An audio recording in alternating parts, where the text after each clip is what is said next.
Hey, what's going on, guys? In today's video, we are going to be talking about the 3 core elements of the cycle. So basically, I compiled a video of 3 huge topics that are really important to the cycle that a ton of beginner players might be a bit confused about. So the 3 topics are VPs, XPs, and credits.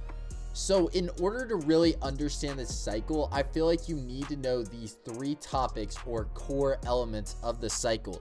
So we're going to be going in depth in each of these. And guys, I'm going to be mentioning a ton of info cards, but be sure that you watch this whole video so you get the most out of it, so that you're not just learning about 1 or 2 of the elements. You want to learn about all 3, and then you can choose in the top right hand corner which element you want to learn more about, because we're going to have all of the videos linked in the info cards that I talk about. Let's go ahead and get right into our first core element, which is VP. So some of you guys might not know what VPs are, but most people do know. It's called, so VPs is short for victory points. And if you don't know what victory points are, then most likely you know it as the number of stars that you get for completing contracts. So basically what you guys want to do in the cycle is complete as many contracts as possible in a 20-minute time period, which is 1 match. And this is the only time you can survive on Fortuna 3 before the storm foams you, and then you have to evac. So you guys are just going to want to try to go for the highest VPs possible, because that is currently how the records actually go by, and it does kind of tell if you're a good player or not, the amount of VPs you can get. So what you guys are going to want to do in order to get the most amount of VPs is you guys want to complete the most amount of contracts. And you can always check progress for the contracts on the left side of your screen right underneath the mini map. But some of the best contracts that you guys are going to want to use are passive contracts. What I mean by passive contracts is a contract that doesn't require you to stay in one spot.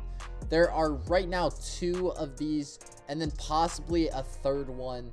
Most likely you could classify the third one as passive, and this is Uplink, Ledium, and Zeals. So I guess these do require you to stay in one spot for a bit of time, just because people will try to contest you with these, because it is such a great contract to go for, because these will get you the most VPs in the cycle. Because while you're getting passive contract points, you're also going to be able to do non-passive contracts, which will get you 2 times the VPs, because you're completing more than 1 at once. So it's just spending your time wisely in the cycle, which will get you those highest VPs.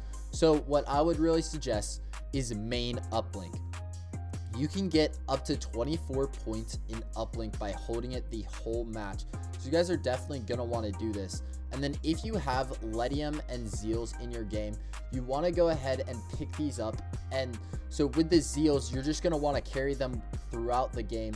It will disclose your position on the mini map, but that doesn't really matter, because I mean, if you're a good enough player, you should be able to hold it a good amount of time. And not a ton of people challenge the Zeals as much as I would expect for my position being just given out there, but it shouldn't really happen. There will be one team where they're just going for PvP and they're gonna try to challenge you for the Zeal, but you should be able to just play it smart and just keep your Zeal. And then with Lediums, all you have to do is just place refiners, and then you can move around the map to do some more contracts, because they're gonna refine this Ledium out of the ground and give you points for the amount of Ledium that you refine. So those are the best passive contracts. The non-passive contracts that you guys are going to want to do is mainly Veltcite minerals right now, because it gives you so many VPs for completing. And basically what this is you put a drill into the ground that drills out minerals from the ground. And it's pretty self-explanatory, except you do have to protect this drill from the monsters that spawn. So you basically just don't want it to get destroyed, and it will give you some good amounts of VP. And then the second best non-passive contract that I would like to kind of call one of the best is Cycle Spike, just because you can get so many points from completing Cycle Spike. And this is basically a contract that will spawn, I'm going to say around the 8-minute mark, the 10-minute to 8-minute mark. You're going to be getting this where a red circle will appear on your map, and you have to go to this area and collect as many storm crystals as possible, and you get VPs based on the amount of storm crystals that you pick up.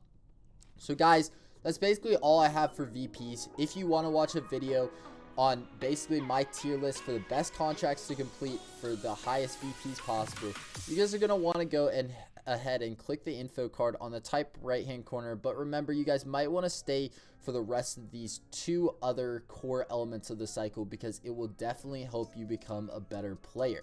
So our second core element that we have is XP. There's actually 2 subdivisions of XP. There's faction level XP and battle pass XP. So we're going to start with the battle pass XP, otherwise known as Fortuna Pass XP. So you're going to get this type of XP if you grind out challenges. So you're going to want to grind out as many challenges as possible, just so that you can complete that Fortuna Pass as quickly as you can, because there are some great cosmetics that you can unlock here, and they don't give you any advantage in the game. They want to be sure to make that possible, because it's not a pay to win game. It's free to play, and so you don't have to purchase the Fortuna Pass, but it does give you some crazy skins for weapons and even your prospector. But what I would say, if you're going for your Fortuna Pass, is you get the most XP from doing your weekly challenges and your daily challenges. So try to do these as much as possible. But then there's also 2 other ways to get this type of XP, and that's through seasonal challenges, which is basically for the season you get a list of challenges that you want to try to go for, such as like killing as many enemy prospectors as you can, and you probably have to kill, I think, like 100s for a challenge. And then you also have like earn contracts or VPs from doing certain contracts, such as like Veltasite, Ledium, Uplink, any of those. You can basically just unlock this XP by just playing the game. And then the last way that you can unlock XP for the battle pass is through story missions. So there are currently 9 solo story missions, 9 or 7, I can't really remember right now. But basically every single story mission that you complete, you get 1 free tier for the Fortuna Pass. And before I move on, you get the Fortuna Pass. Each level is 200 XP, and there are 100 levels. So basically you need 200, I'm doing math on the spot, I think 200,000 XP. I hope that that's right. Like, I cannot think right now. It's 200 times 100. So then you just add 2 zeros. So it's actually 20,000 XP. I just did math to you guys during a video. Stay in school, kids.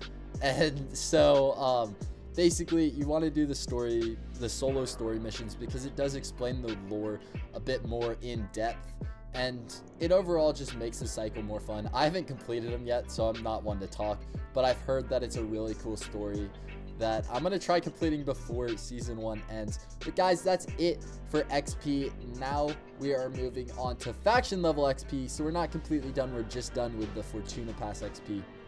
So with factions, this is basically the companies that you will work for during each of the matches. There are 3 factions. There's Korlev, Osiris, and ICA, and each of these can be leveled up to level 10 right now.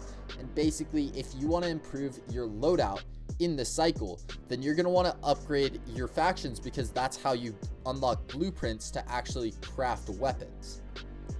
So you get more XP by doing better in matches, which is by getting more VPs. So if you can average more VPs, you're gonna get way more faction XP faster.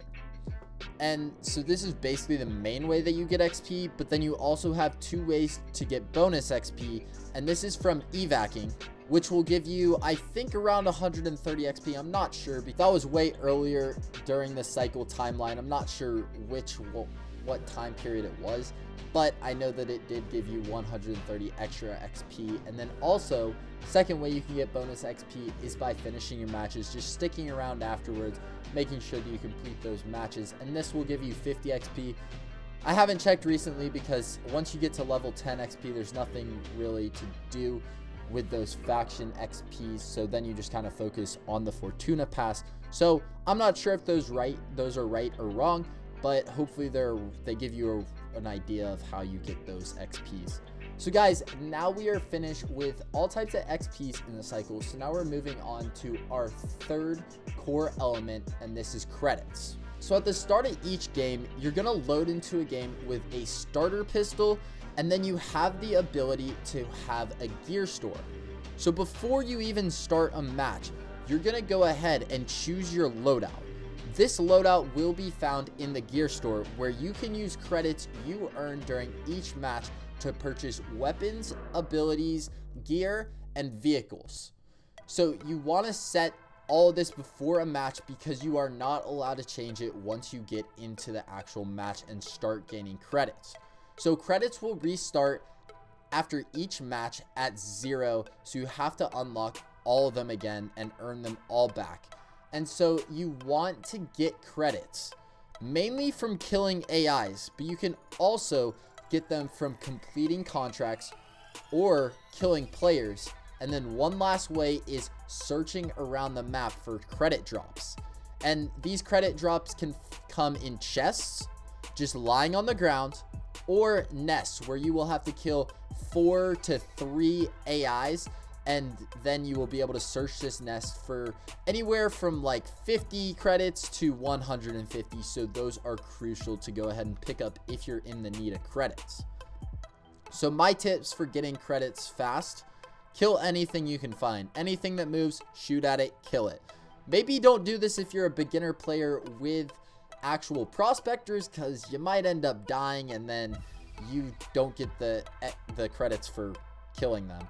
But basically any AI I would be shooting at, trying to pick those credits up so that you can purchase your weapons as fast as possible, because you are going to want to have the best weapons in order to win some of those fights that you're going to take down the line in each match.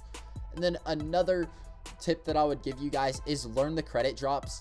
And I might be making a video soon on this. This is just a really hard video to make because I have to learn all the credit drops, and I just know a few that I like to use, and I know these, but it's some of those other ones that aren't really common, and so it's kind of hard to figure them out.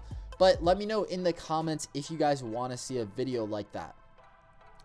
And then guys, that kind of wraps up all my tips. So now I'm going to go ahead and just talk about some of the videos in the info cards that we have. So like I said, with VPs, we have the tier list contracts, where you guys can find out which contracts will give you guys the most amount of VPs and just help you get a top VP score or even a record. And for XP, we have 2 videos on this. We have how to level up your faction as quickly as possible, and then also how to level up the Fortuna Pass as quickly as possible. So that's going in depth with each of the types of XP that you can get in this cycle. And then with credits, we have a video on how to get credits fast and how to spend your credits wisely. So you guys are going to want to be sure to go check that info card, choose a video to learn more in depth with maybe a core element that you're not used to, because you want to know how to use these core elements and how they work in the cycle, because if you understand this, you're going to start becoming a way better cycle player. Guys, that is going to wrap up today's video. I hope this did help you out if you are a beginner player. Hopefully you learned more in depth about these 3 core elements of the cycle. And if it did, like the video, subscribe with notifications on, because we are bringing you guys the best tips and tricks that come with the cycle. We've been playing the game for right around a year now, and we love helping you guys out. So be sure you have those notifications on so that you never miss any tips and tricks and any content on this channel. And that's gonna wrap it up for today. I will see you all in the next one. Peace.